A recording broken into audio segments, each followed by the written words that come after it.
need to talk about the upcoming holidays. Do we? We do. Okay. We do, because they're coming. Yeah.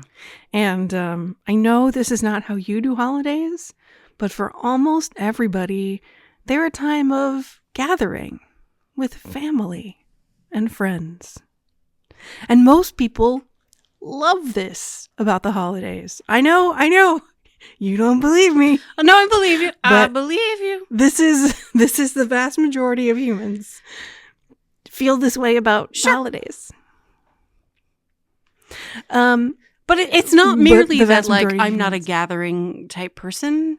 It's that I don't have within 2 degrees of my immediate family any MAGA people that I know of. Right. Unlike you. So, yeah. So, even though you have people you get along with in your family, you still don't do the gathering with people. No. I find it... Not regularly, not annually, not even biannually. But most of us do, and most of us, yes, are within 2 degrees of a bigot. Yeah. Most of us run the chance of encountering a bigot at a holiday. And the question is, what do you do in that case? Do you ignore them? Do you make everyone miserable by just being argumentative the whole time? Like, when, why, and how do you deal with a bigot at your holiday gathering? That's what we're going to talk about today. And I'm going to go straight to the bystander stuff that I always go to. Okay, well, I'm going to talk about when. At what times is it appropriate to argue with your bigot in your family? And I'm going to say that you always have the choice not to show up. You can stay home. You can go visit friends instead of your family. You don't have to go. You don't have to invite them to your house. You can maintain that your house is a place that's not safe for bigots. You can set that boundary. You can just not go. And you can for sure maintain that a bigot's house is not a safe place for you. For sure. Yeah. So you can always just, so in the face of the recent despicable murder of Charlie Kirk, which is a bad thing that we absolutely do not support and think should be bad and no one should do, there has been talk about the tone of these conversations. And can't we all just get along? Finally, the middle-class white people are like, can't we all just get along? Do we have to argue? Why haven't we been open to conversation? And you don't have to be open to conversation. You can say, no, we're not doing this. I'm not confronting you. I'm not going to put myself in your presence. You can be the one who, disowns the bigot. That's totally fine. If that's what you got to do to keep yourself safe, to keep yourself feeling ventral and connected, that is what you should do. If being around these people drains you and makes you feel bad and makes you feel like your energy is being sucked out of you so that you don't enjoy holidays are for enjoying. Don't do the things. If you're not having fun at the party, you don't have to stay at that party. Absolutely. Yeah. So when is at your own discretion. Right. You don't have to even make the confrontation. You don't even have to be in their presence. However, yeah, what were you going to say? There's a sort of, there's a middle ground of you're allowed to be here, but you're not allowed to say things. Yeah, that was my next step, yeah. If you do elect to be in the presence of the bigot, then there's the matter of maybe that person is someone who just doesn't talk about politics and they'd rather just leave it, and in that case you can choose not to bring it up. Just let it lie. It's like sleeping dogs. Yes? Sure. Yep. You can do that, and you can make it an explicit rule. Yeah, you can make it an explicit rule. We're just not going to talk about that. We're going to try and make the holidays pleasant, and we're just going to ignore the thing. Or maybe you're like me, and you can't. Yep. Maybe every time you look at that person, all you think is, they want people like me not to have rights. They believe that people I love are a danger to society when all they want is to exist. And in that case, that's why I don't let these people in. Right, because you can't. Because I can't. And like, for the record, like, I can't either, but my choice around not being able to is not being around them. Yeah, me too. Yeah. To the extent that there's a member of my family who I will not allow in my house. My extended family, one of my in-laws, that I allowed once in my house, and I made myself scarce. And after that, I decided, I was like, this is not the right decision. I caved to my husband, and from now on, no, this person's not allowed in my house. My house is not a safe space for bigots. So now this person's not allowed in my house, and I don't go see that person. And after the despicable murder of Charlie Kirk, which should not have happened and is a bad thing, and we absolutely disagree with it, just being clear. Murder bad. Murder bad. She texted. A rise in politically motivated violence is a leading indicator of a rise in autocracy. Yeah. She texted, like, what a shame it is. We can't all just talk. We can't all just get along. And she acknowledged that she has been someone who just, like, doesn't talk about things and lets them like, just tries to ignore and pretend that these disagreements don't exist. And I let her know at that time, just FYI, yeah, that's exactly the reason why you're not allowed in my house, by the way, just so you know. I had in the past used other excuses, like I have something to do, or I don't feel well, or like I'm just too autistic to be around people today. Anyway, yeah. But you got honest. I after she was like, if you want us to be able to talk about these things. Here's reality. Yeah, she invited open conversation. There was one day of texting where I was like, by the way, I'm non-binary. I'm one of those transes he was talking about right when he got shot. And also, just so you know, yeah, this is why I haven't allowed you in my house. So I'm totally excited you want to be open to conversation. That's great. Here are some resources to start learning about the things that I think are important for you. Have not heard another word since. Anyway,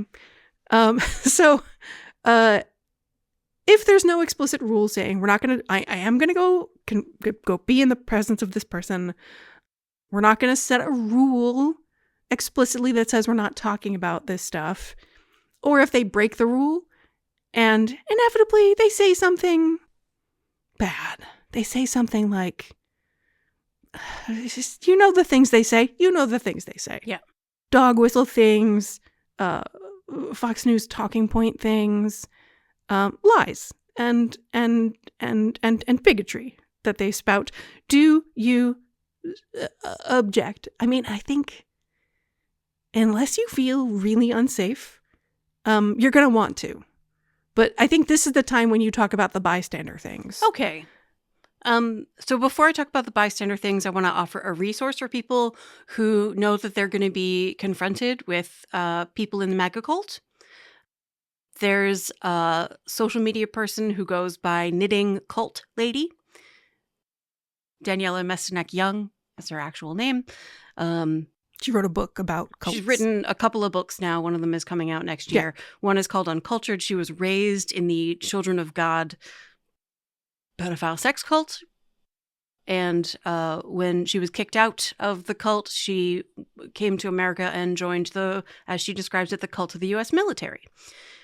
Is a combat veteran and an intelligence officer, was when she was in the military. And is an expert in cults. is like an actual for multiple reasons in lots of ways. And the second book is called The Culting of America. And her social media, she posts very regularly and has a lot of insight into what a person outside the cult can and cannot do to help a person get out of the cult. And mostly the moral of the story is you can't. And what you can do is cracks in the edifice of certainty. So, which the Charlie Kirk murder did create some cracks in some people. It did. And also the situation with the Epstein files was a big crack for a lot of people because people, especially who were transitioning out of Q and into MAGA, whose primary allegiance was the cult of MAGA now, because they wanted to bring down the elite's pedophile sex ring. Like Epstein, like that was the pedophile sex ring of the elites. There it is. Show us the files. Yeah. And the fact that prove to us Trump isn't in it. Trump is like, nope, not going to do it, is this massive betrayal of the central mission for many people of the cult. So that's another crack. Another way to help just bring cracks into people's belief systems that are calcified is simply by asking really like the simplest kind of questions that you as an outsider ask because you just don't know anything. And you're just talking, you're not like going into the cult and like trying to like do, gonzo journalism or anything. You're just like talking to a human being in your house or in their house. And you're like, so tell me all about this. And you ask the kind of questions, the simplest things. Like the goal is simply to like ask questions, look for points of cognitive dissonance. So if this is true, how come that doesn't negate this other thing? Yeah, that requires you to be pretty informed about. No, it doesn't. You're just listening. Stuff. Okay, but see, going back to Charlie Kirk, one of the things he did was feminism as a cult, convince me I'm wrong or whatever the hell his things were. Yeah, okay. And which he did almost exclusively with college students who would do this, ask him questions and try to catch him in as whatever, and he would evade. And this is why conservatives love him, is because he's good at the rhetorical turn to not answer the question. He doesn't develop cracks. He just, somebody asks him about feminism and he asks, well, can we first agree what a woman is? And like, no, that's a bullshit evasion. Like, so that he doesn't have to answer this very obvious. Yeah, unless he's talking to someone like me where I'm like, yeah, let's agree what a woman is. Which he would never, ever, ever, ever do. And therefore, that's why nobody like me frequently would get like caught waste out. their time with him. Exactly. Which was what made his content so appealing, is that he seemed so calm and rational and never to get caught out. Because they are ignoring the fact he's not answering the question. He's just real good at a relevant sounding pivot. Yeah. How many trans mass shooters are there? He gets asked, with the like rhetorical idea being none. None. Yeah. And his answer was like literally too many. Mystery one. Right. Which you can say that about any kind of mass shooter. Yeah. There's too many mass shooters. The question needed to have been what percentage of shooters are, even though it shouldn't have been a question in the first place. The whole conversation is bogus. Yeah, and the only reason he even had an audience was because he had some rhetorical skill. So why are you bringing up the bogusness of... Because you were saying when you ask a question... out of a place of total lack of knowledge... You could potentially bring a crack, tap a little crack into the belief. Right. Because what they're doing is repeating the talking points that they've heard literally over and over. And this is one of the things I learned from Knitting Cult Lady, is that when people are in a cult, one of the ways you can tell is that all of them say exactly the same thing in exactly the same way because they've been taught what to say. Yeah. There's a wonderful phrase, a thought-stopping cliché. It is what it is. Yeah. That kind of thing. And they're going to, their first line of defense, their first answers to questions are going to be thought-stopping cliches. Don't let it stop your thoughts. It is what it is. So what is it, though? Like I'm asking, tell me about it. Like we don't talk about this. I don't know enough about who you are and why this matters to you. It's clear that it really does matter to you. So what is it? If it is what it is. And your ability to tolerate people saying ugly stuff might need to be, I don't know how fast it's going to turn ugly. But chances are, especially like if they're talking to you're expressing compassion and empathy and curiosity, this like warm approach, this open door, tell me what this is like for you. It's not going to get ugly real fast because they're going to be on their best behavior. And you may never know that a question you ask, they may not be on their best behavior. You're never going to know. Or they might go because you're being so warm and approach oriented, they're going to feel welcome to go ahead and say all of the ugly stuff. In which case, everyone at the table gets to hear them say the ugly stuff. Which, for better or worse, everybody hears them say the ugly stuff. Yeah. And what we're talking about right now is not about the vulnerable people at the table. We're talking about creating cracks in the calcified knowledge system. Right. There are also members of this cult / belief system / perspective who really just feel entitled to feel this way. I mean, the people who think that white people are being replaced definitely feel a sense of superiority and that their perspective ought to be listened to, that they are fighting for something. Uh-huh. So they're gonna not filter. They're gonna go straight to, yes, of course I feel this way. This is correct.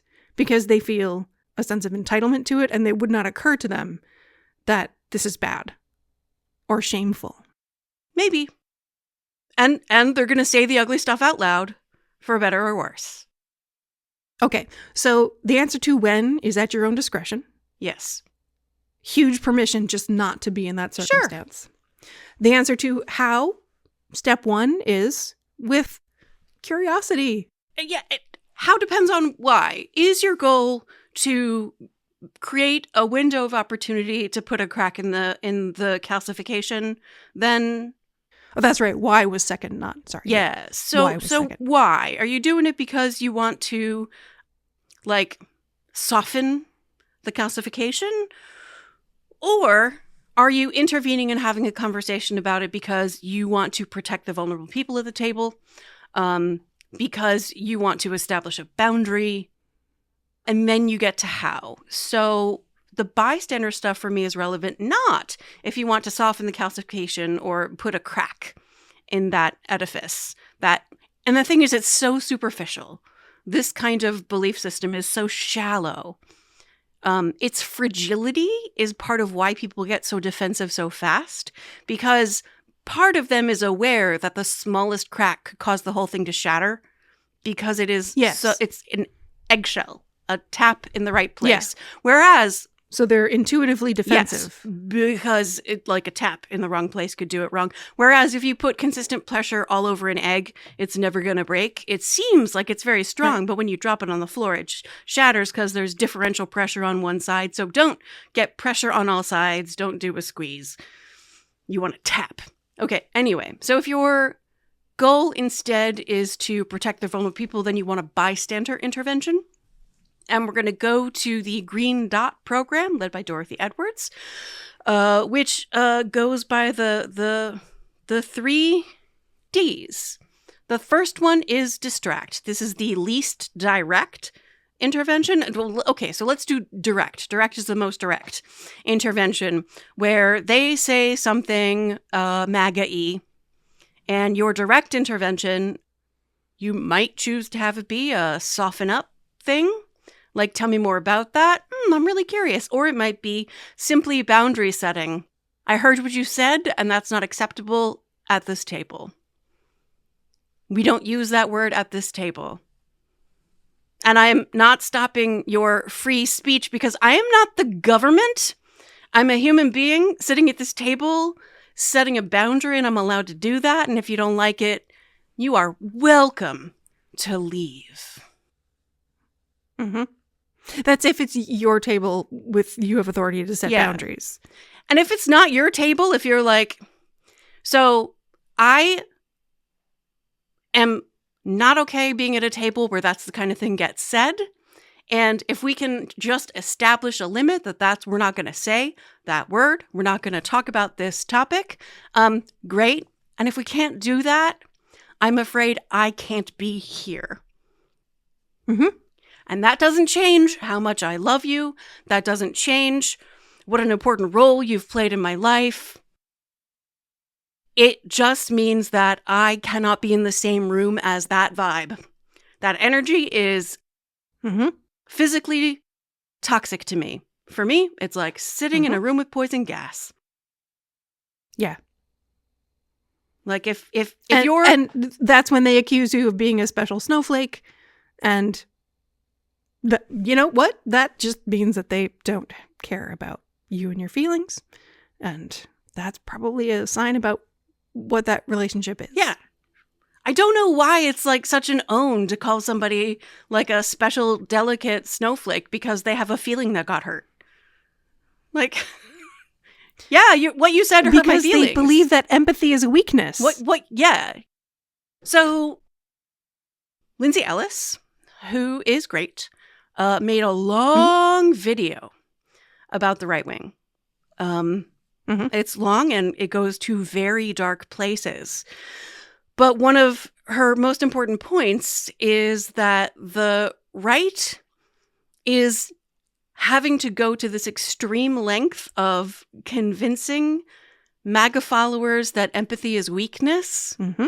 These are, like, a lot of these people self-identify as Christian. Mm-hmm.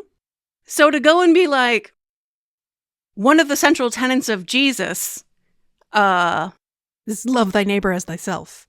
Right. Yeah. He didn't mean, like, if you feel bad that someone's suffering, do something about it.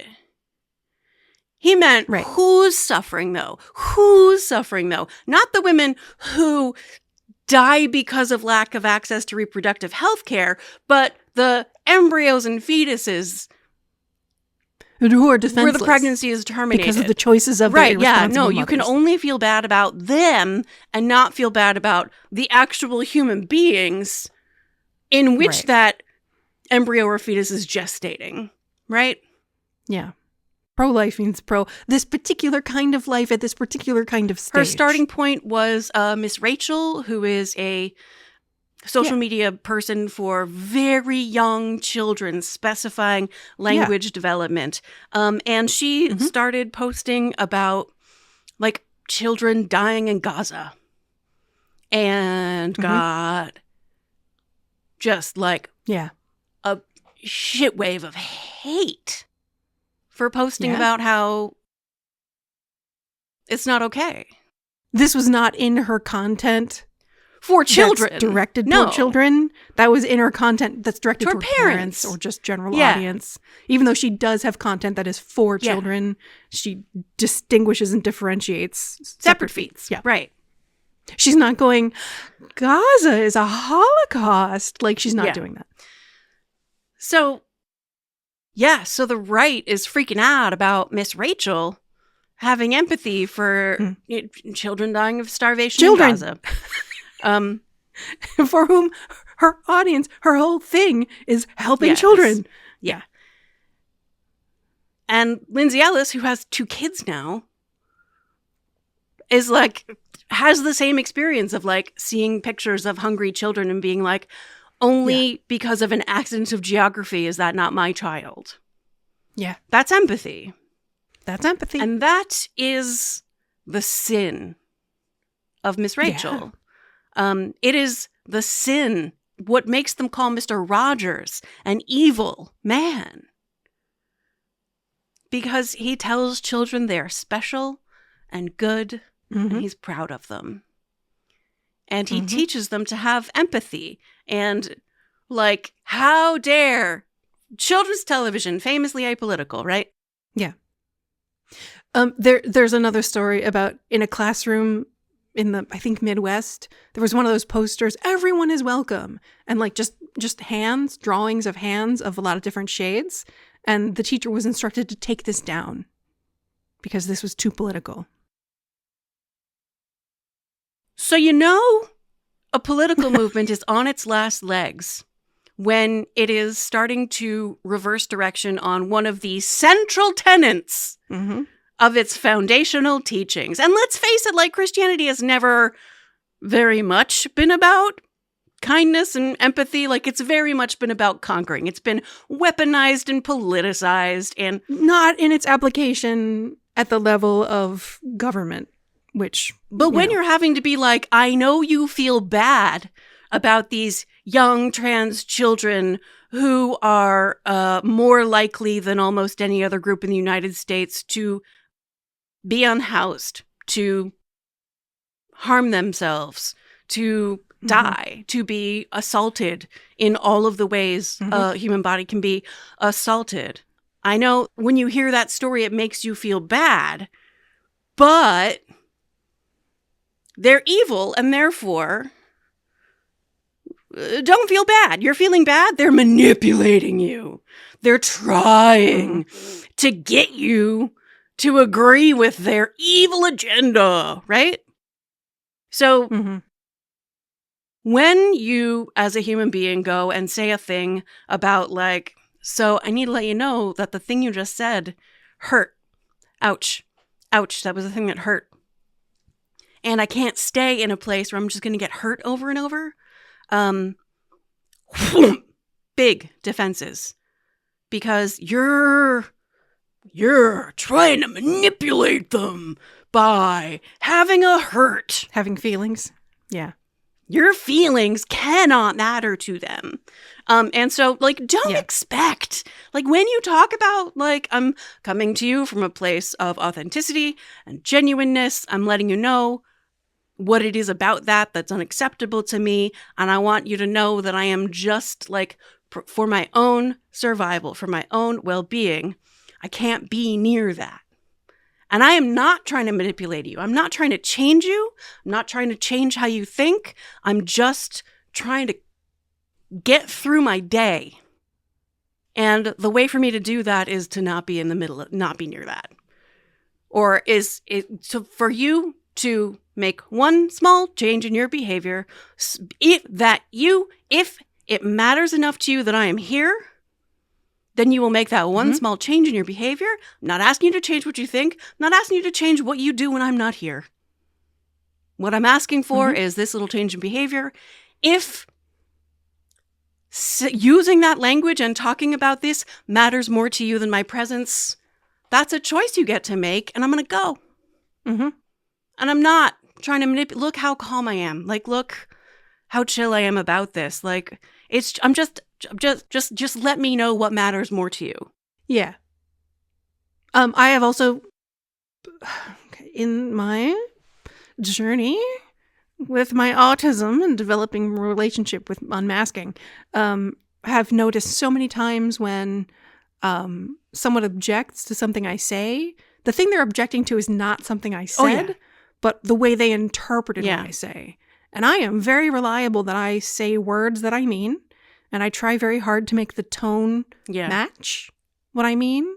But that does not stop people from interpreting it the way they interpret it and putting all kinds of layers of inference on top of the words. And there's an autistic YouTuber / TikToker or whatever, Kaelynn Partlow, who talks about, like, listen to the words I said. Don't hear what I didn't say.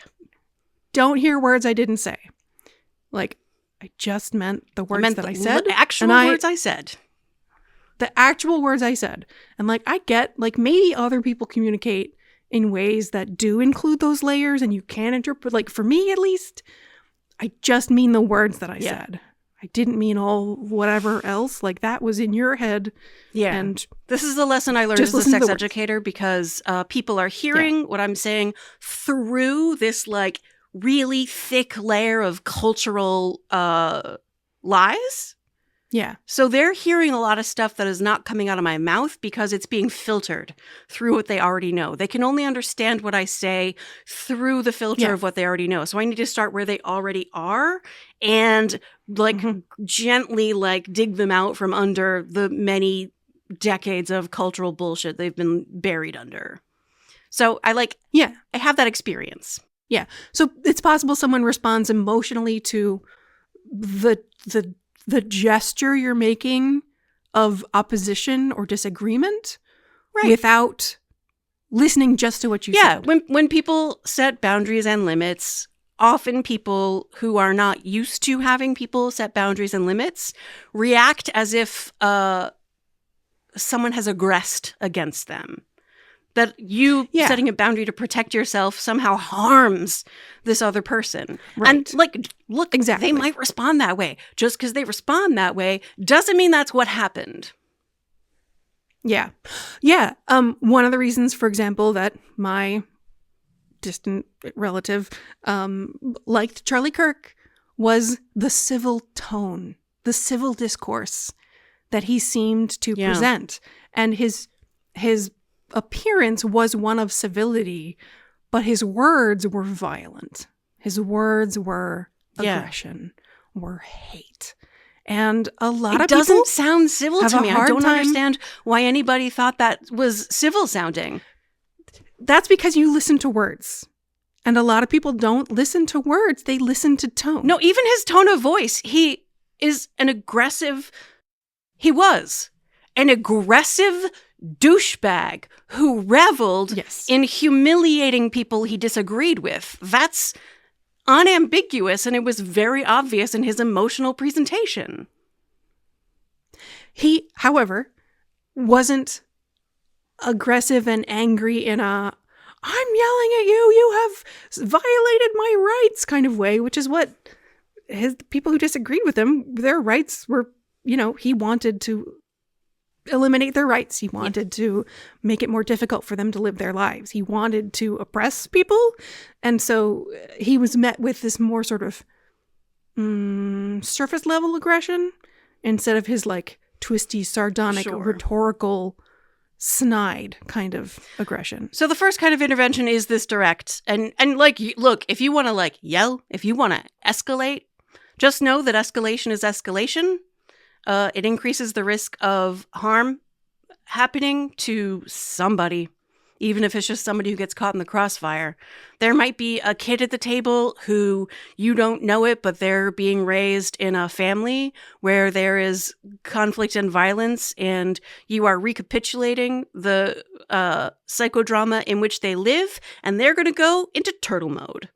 And that's so like, I don't love the choice of escalation for anybody because it increases the risk of harm, and you may not even be aware of the harm that's being perpetuated by anybody. So I recommend if you're going to do a direct intervention, don't have it be an escalation. Make sure, like, the nerdy way to talk about it is your heart rate stays below 100 beats per minute. And if it's above that, you're not calm enough to be able to have a conversation that doesn't increase the risk of escalation and therefore harm. So direct is one of them. Mm-hmm. Do it if you can do it calmly, and do it if it is like the defense that you have to prevent yourself from being harmed further. Delegate is one that I love. It's the second D. The first D was the direct intervention where you just directly address the person and the thing that is happening. Delegation is when it can't be you. Like when you are like too shut down, you are too escalated, you can't be the one. You are like the target of the person's bigotry when you you're like not out as the target of the bigotry, and you don't want to be out because it's not safe to be out. Safe, yeah. And so what you need is for somebody else to do it. And so you make eye contact with somebody else. And maybe you say something to ask for it. Maybe you just make eye contact and you ask for help. That's what Delegate is. Ask for help. And that person might choose to do a direct intervention toward the person who is the bigot. They might be like, hey, can you come with me into the other room for a second? To you, the person asking for help in some way. Maybe your delegation is making eye contact with somebody safe and being like, hey, can you come with me into the other room? I got to talk to you about something that's just our business. Right? And if... Yeah, get help. And if the person who's being a jerk is like, hey, no, I'm talking to you. We're in the middle of a conversation. I'll be right back. Put a pin in that. And like, you can just not go back. You can like take the other person into a different room and be like, so what I need for you to do is for you to like gather up my stuff and I'm going to meet you outside and I'm going to go. Can you help me out with that? And that person is going to help you with a delegated intervention. Make sense? There's all kinds of ways you can delegate. My favorite though is distraction. Because it is the way to like, if you want to continue having your holiday event. Let's go back to why. So just to be clear that delegate is, so direct is when you have the emotional capacity and you've decided that this is important for either to protect someone who's around you or just direct. And it might be that you know that there's somebody in the room who, whether or not the other person knows this is why I do it. Like, there's somebody there who is being harmed by what the other person is saying. Yeah. And you want that other person to see that not everybody feels that way. And somebody is willing to stand up and say, hey, no. That is absolutely my why. I'm comfortable with direct conflict in ways that most people aren't. I am not. Yeah, exactly. So I choose direct because I am more comfortable than most people and because I feel a responsibility to make sure that anybody else who hears knows that there's another perspective and that the one that they've just heard from that other person is not okay with everyone and that there is someone who is saying no to that. That's why I go for direct when I need to. Unless it's against the objections of my husband, whose house it also is, and whose relative it also is. Anyway, so why? And you might go for delegate because you yourself are not in an emotional place to do it, or you're not safe to directly, what's the word? Confront. Thank you. And so the third one is distract. And why might you choose distract? Because you want to make sure that what you do has the lowest risk of escalating into further harm being perpetrated. And also, if you want whatever's currently happening mostly to continue happening, but you just want to change directions. And a lot of people can take a hint and there's a sort of like basic social decency where they understand that if somebody changes the subject has been changed. Not everybody. Some people are douchebags. And the more you try to change the subject, the more they'll be like, oh, you're trying to change the subject? But like you can you just crack a little joke. You just ask for that person, please, to pass the potatoes. You compliment whatever dish they contributed to the whatever. You ask them where they got something they're wearing. It reminds me of something I got from XYZ. Literally anything. Literally, you can start singing a song. You can get up from the table and go over to the piano and start just playing. You can do anything. You can just be like, did I tell you what happened at school the other day? Literally anything. Hey, let's just change the subject, you could say. I know. Let's put on a show. You could start talking about your plants. You could start talking about your foot problem. Everybody's got a foot I'm problem. really looking forward to dessert. Talk about dessert. God knows. Start, though, any food topic like risks if this person is a douchebag in one way, they're probably also a douchebag in a food shaming, body shaming way. So yeah, I wouldn't necessarily choose food, but often we're talking about doing this around a table, which is a metaphor, of course. It's not literally a table, but sometimes it's literally a table. Sometimes it's literally a table. Boy, that centerpiece is gorgeous. Wrapping paper. What's your recipe for literally anything?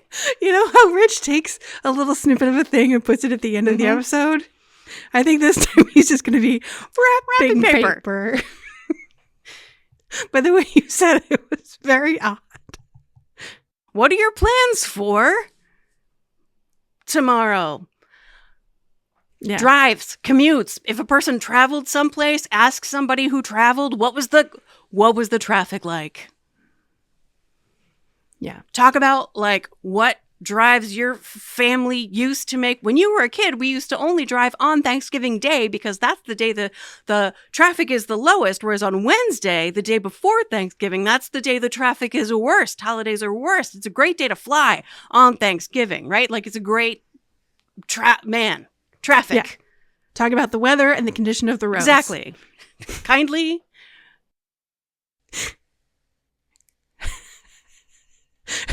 Follow Jane Austen's advice. Jane Austen's advice. The weather and the condition of the roads. Confine your remarks. And that's like a great thing to say to somebody who's like, if you cannot find anything civil to say, kindly confine your remarks to the weather and the condition of the roads. Confine your remarks to the weather and the roads, condition of the roads. How is the traffic? How do you like that new car? Mm-hmm. So that's distraction. Is you and this is the one that has the lowest level, and the cost of having the lowest level of risk of escalation is that it does not show directly to anyone at the table that you object. It might, like especially like among people who are watching for signs, it might communicate enough. But it because it has the least risk of escalation, it is often the one with the highest harm reduction profile. Mm-hmm. So those are the 3Ds: distract, delegate, direct.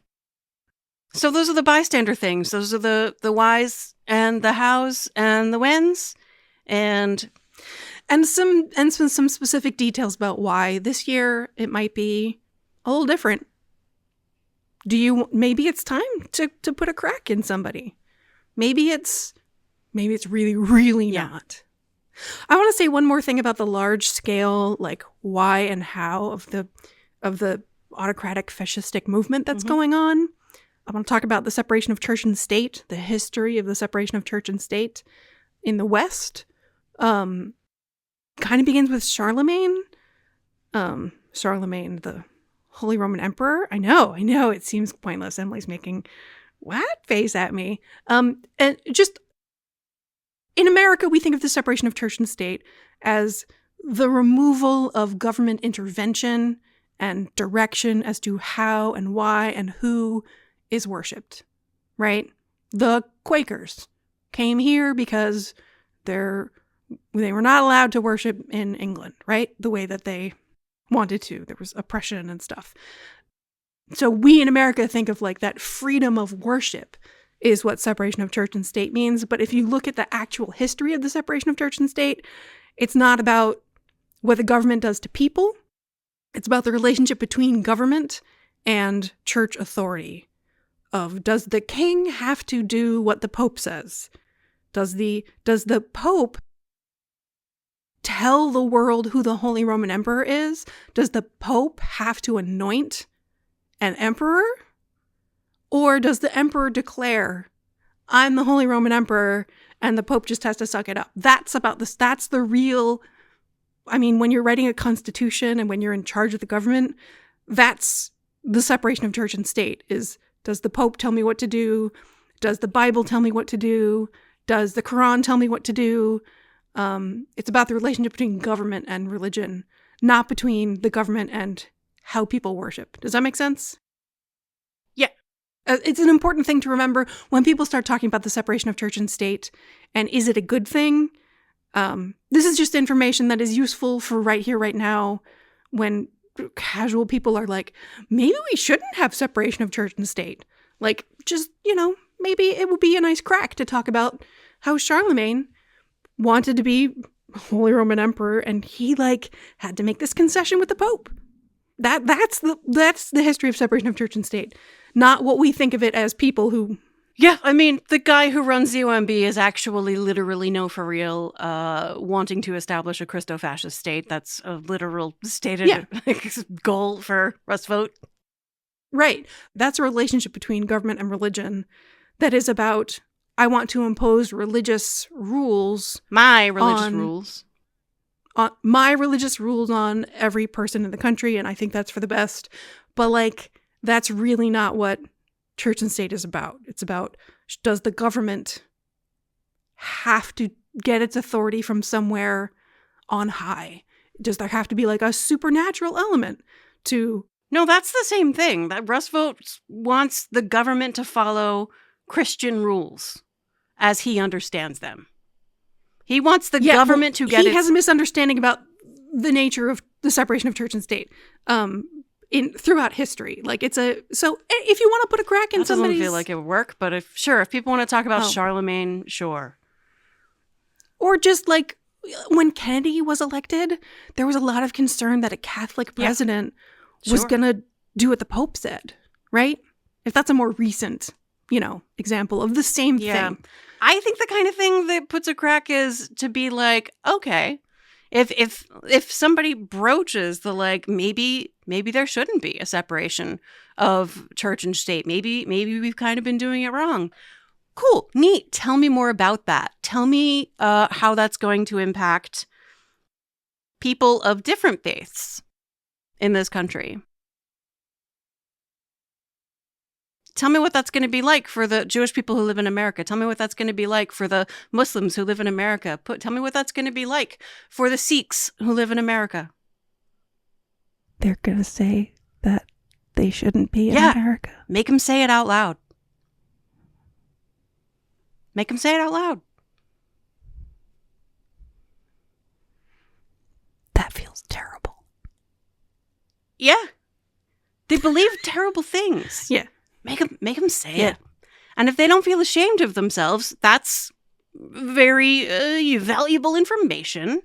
And one of the things that Knitting Cult Lady talks about is differences in points of view. So if you are surrounded by people with really different points of view, it is very hard to be in a cult. If you're surrounded by people who only have one point of view, it's real easy to believe in a cult, which is why they isolate people. So which is why the Fox News encourages the boomers to just spend their whole day with Fox News on and never turn the channel. The presenting other points of view, being that's so interesting, tell me more about that, and then talking about different points of view. What would it be? So tell me what it would be like for you if the Muslim people in America decided we all had to follow their religious rules, or the Sikhs, because they're not going to know what a Sikh is. If the Sikhs told us if the Taoists were we all have to follow what if atheists got control of the government, were everybody has to follow atheism's rules? Nobody's allowed. They already have. We live in a secular, humanist, blah, blah, blah. Oh, that means you're not allowed to go to church? Is that what that... I mean, have you been stopped? Well, you never know when somebody's gonna show up. But has it happened though? And there's an example. Here's an example of a thing that was made up, but I saw on Fox News. Yeah, people. I want to know more about that. Tell me more about that. Can we look that story up? I'm so interested because I haven't heard that. Yeah. I haven't heard that somebody was stopped, prevented, not allowed to go. Well, see, where are you getting your news? Where are you getting your news? Obviously somewhere different, because I didn't hear that. Let's go find out what happened. Well, see, you can't trust the mainstream media. Can I tell you? The lamestream media. You can't trust them. One of the things that I have learned, having like tried to get clear information about this stuff, because again, like I'm trying to learn about it, is if I can't find it in 3 unrelated places, then I'm skeptical about it. Well, you can't trust. Because it feels like if something is like being reported on that like happened in life, like to people, there's going to be at least 3 different places. Given like the whole internet and all of social media, there's going to be. I saw the same story on Breitbart and Fox News and Truth Social. So maybe it happened, and it seems like those might be 3 related sources, and like maybe one is the Truth Social. You just saw like a re-sharing of the Breitbart story, like that kind of thing. Donald Trump posted it himself, and he's sent from God. He's our savior in this time of whatever the fuck. This is one of the most fascinating things to me. Donald Trump sent from hard God to keep this up for me as a savior for Christians. Yeah. How many times has he been married? Dude, I can't keep it up. I can't. How many affairs has he had? Like he hasn't. None. That's lies. Even made he up is like, by, I don't know if I'm going to desperate heaven. Women who aren't even attractive enough to assault. It gets dark, doesn't it? It gets dark fast. It sure does. Yeah, so somebody's got to be ready for going to the. And I can't anymore. I'm done. I'm done with the role play I here. can stay. I can't be I that can person stay anymore. real. Like I got a master's degree in counseling. I can stay listening. Yeah. In a neutral. Yeah, you have. Tell me more about that. I'm just so curious. And the goal is not to change their mind. The goal is softening or a crack. It's just a little tap. Or just to make them say the dirty, dark stuff out loud, so that Make them say it out loud. everybody else who is around is like, that sounds a lot like Hitler. And they get to feel. Because most people can feel when, like, it passes around the table like fans in a crowd doing the wave.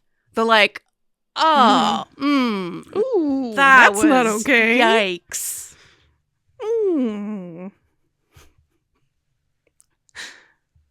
So what you're doing does take training.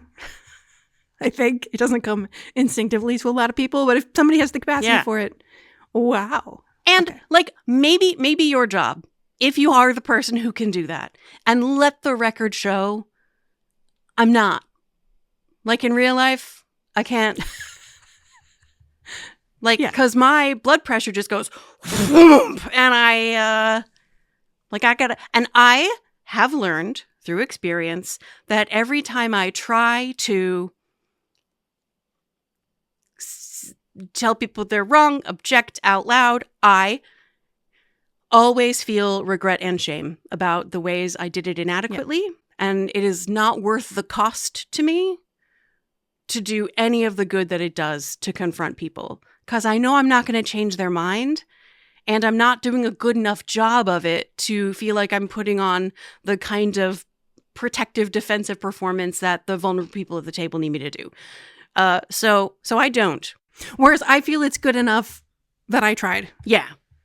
I raised an objection, and that showed the person at the table who was more vulnerable than me that I'm someone who objects. I'm someone who they can feel connected to. But maybe. And safe with. Maybe. Especially if you're somebody who like can take everything they say with a grain of salt and be like, tell me more about that. This is fascinating. But with less sarcasm. Go all the way. So they're not going to know it's sarcastic. Maybe your job is to sit near them at the table or whatever and engross them in conversation, let them talk, and have it just be between the two of you so that you like consume their energy and like it's not directed outward to everybody else. Until they say something really gross and horrifying, when you can turn to the table and be like, I want everybody to hear this. This is such a fascinating thing that Uncle Luke just said. We don't have an Uncle Luke, for the record. We don't have an Uncle Luke. Can you say that again for the table? It's like bread for sharing. Yeah. So this is our episode on holidays and family gathering and the inevitable bigot.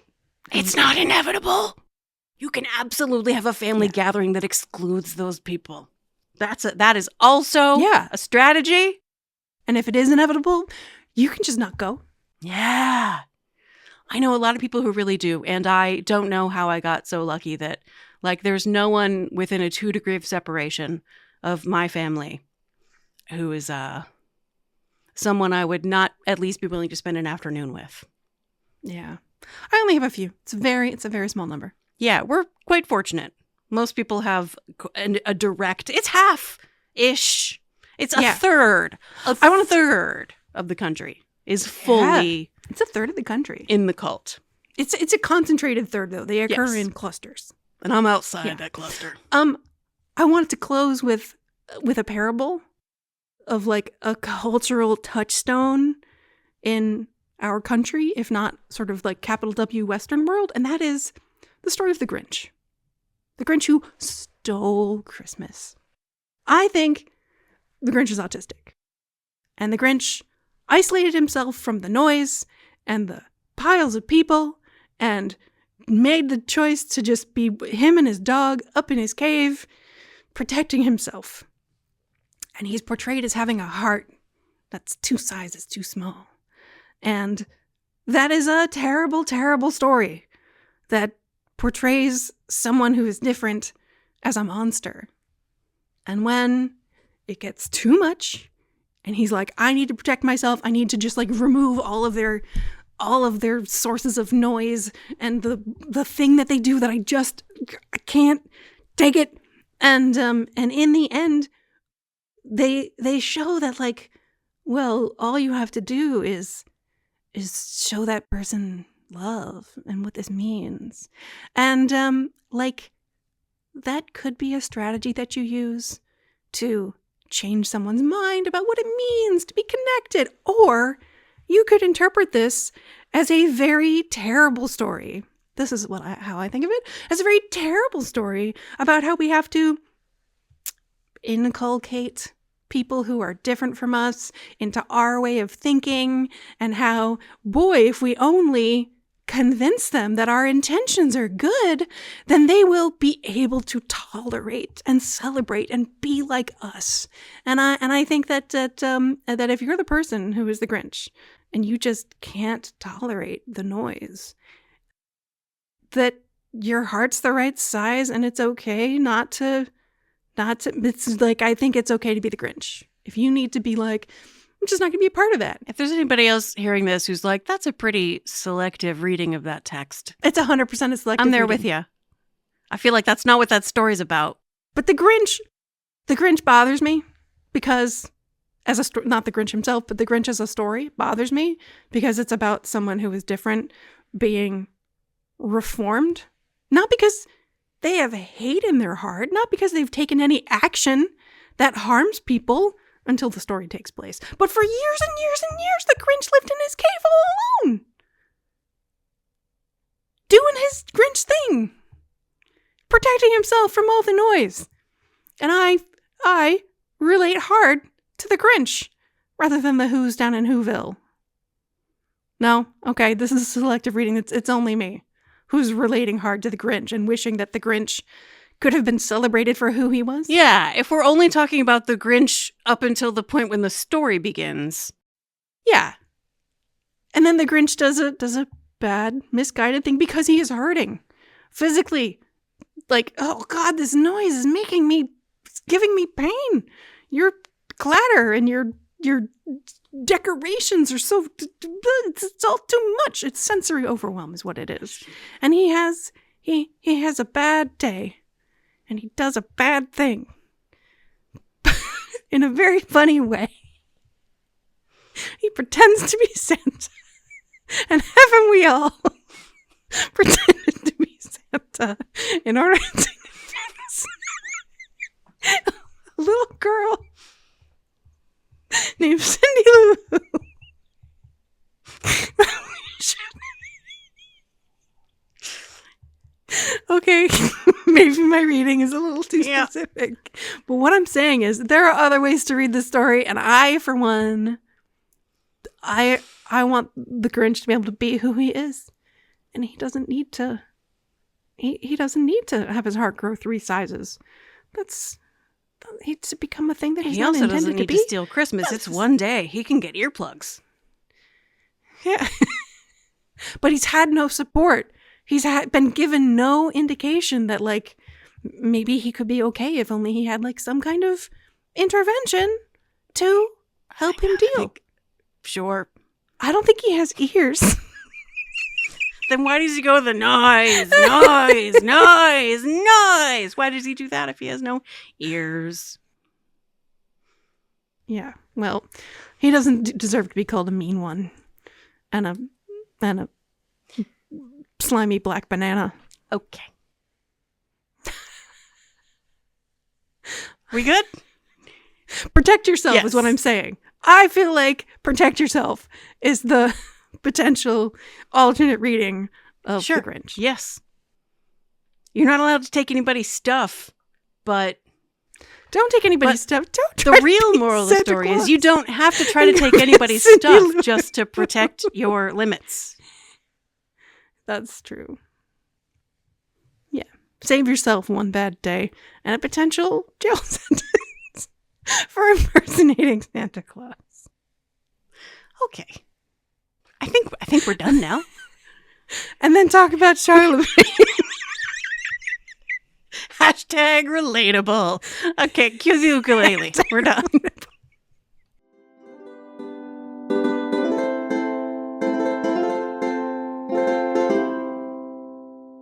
Wrapping paper. What's your recipe for literally anything? You know how Rich takes a little snippet of a thing and puts it at the end of the episode? I think this time he's just going to be wrapping Wrapping paper. paper.